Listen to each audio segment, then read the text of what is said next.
cher Michel, votre présence nombreuse aujourd'hui autour de Michel nous touche intensément, notre fils et moi-même, sa petite femme qui doit monter debout sur un escabeau pour mieux vous voir et vous parler avec un mégaphone afin que tout un chacun soit bien associé à cette cérémonie des adieux. Le retentissement affectueux, amical et médiatique que la mort de Michel a suscité nous fait chaud au cœur, lui qui était si discret, mais qui en réalité avait une force incroyable de travail, dès qu'il s'agissait de dévoiler les injustices sociales et économiques dont sa famille ouvrière a tant souffert dans ses Ardennes natales. Le dandy prolo, comme le surnommaient certains de ses camarades de classe, avait le don d'une belle écriture littéraire,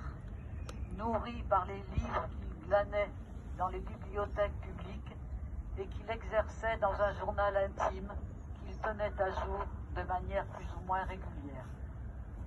Michel a commencé à mettre son acuité d'analyse et son regard distant et amusé sur le monde social à partir d'enquêtes sur les classes populaires en région Île-de-France, puis sur les ouvriers ardennais de la vallée de la Meuse. Il a su mettre en évidence la destruction des mains d'or des ouvriers de la métallurgie au profit de fonds d'investissement venus d'Italie et des États-Unis qui ont pillé les savoir-faire et le patrimoine immobilier des entreprises, ne laissant que des friches industrielles et le chômage de masse derrière cet ouragan néolibéral. Puis, nous avons décidé, en 1986,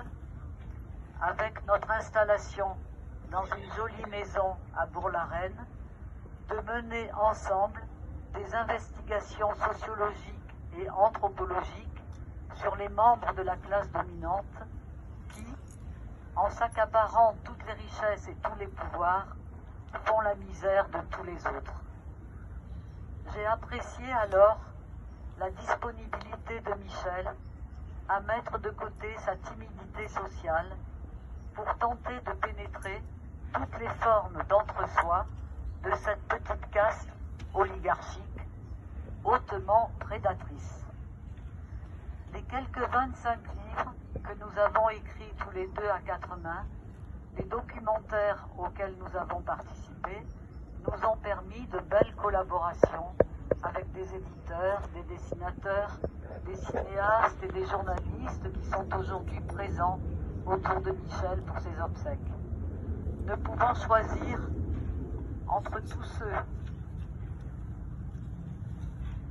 et toutes celles qui nous ont aidés dans la transmission des résultats de nos recherches au cœur du système capitaliste,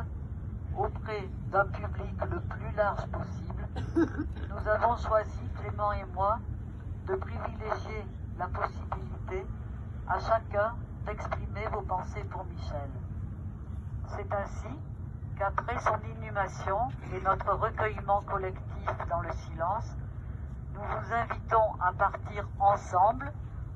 ou à nous rejoindre dans la salle municipale Espace Dolto, non loin d'ici,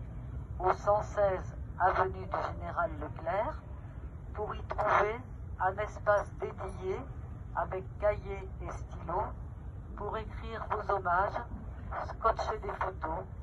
afin d'offrir à Michel, de façon posthume, un livre d'or. Du vin, quelques victuailles et les musiques qu'affectionnait Michel vous accompagneront dans l'attente de pouvoir coucher sur le papier les sentiments. Ce livre d'or clôturera son passage sur Terre dans un collectivisme de solidarité qu'il aurait souhaité voir se généraliser pour le meilleur d'une belle humanité, de poésie, de joie et de partage. Nous vous remercions du fond du cœur d'être venus rendre ce dernier hommage à Michel.